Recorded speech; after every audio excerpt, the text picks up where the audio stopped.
everyone kindly read the given word problem? The age of Venus is 4 more than 3 times the age of Mars. The sum of their ages is 32. Find their age. Okay, step 1, understand the given problem. So again, based on the given, dalawang tao ang ating pinag-uusapan, si Venus at si Mark. Yung age po nila yung binanggit. Sabi dito, pag inad daw anak yung age ni Venus at ni Mark, equal daw sa 32.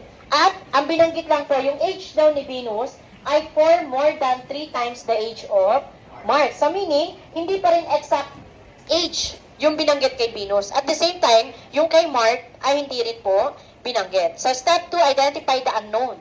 So ang magiging first unknown natin dyan anak is yung kay Mark kasi nagbigay naman ng hint para sa age ni Venus. So again, to identify the unknown, let X be the unknown variable. So meaning, let X be the age of Mark.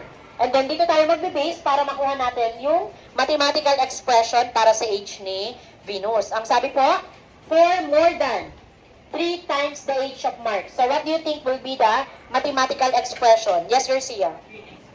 Very good. So we have 3x plus 4. This is the age of Venus. And then ang sabi dito sa second statement, the sum of their ages is 32. So ano pong gagawin natin dito sa expression na to?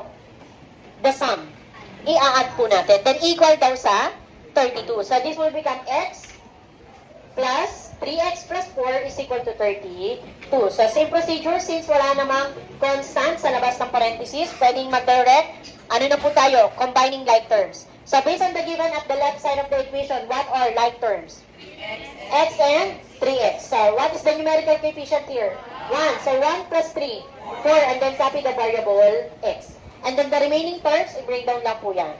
Then after that, eliminate letter B. What is the value of B? 4.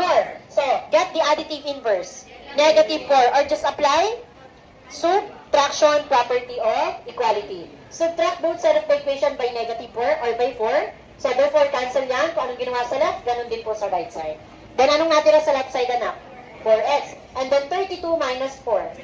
Okay, this will become 4x is equal to 28. And then our last step is apply division property of equality. Divide both side of the equation by what number? Very good, by 4. Then 4x divided by 4 or just simply cancel 4. Bring down x. And 28 divided by 4.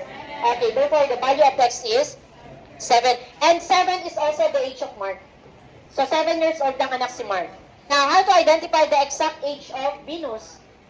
Okay, pwedeng si 7 i-minus natin kay 32. O kaya naman, si x dito, papalitan lang natin anak ng 7. So this will become 3x plus 4 is equal to 3 times 7 plus 4. 3 times 7, 21 plus 4. Okay, therefore the age of Venus is 25. While the age of Mark is 7. O check natin kung tama. Step 5. Check and interpret. So 7 plus 25. Okay, is equal to 32.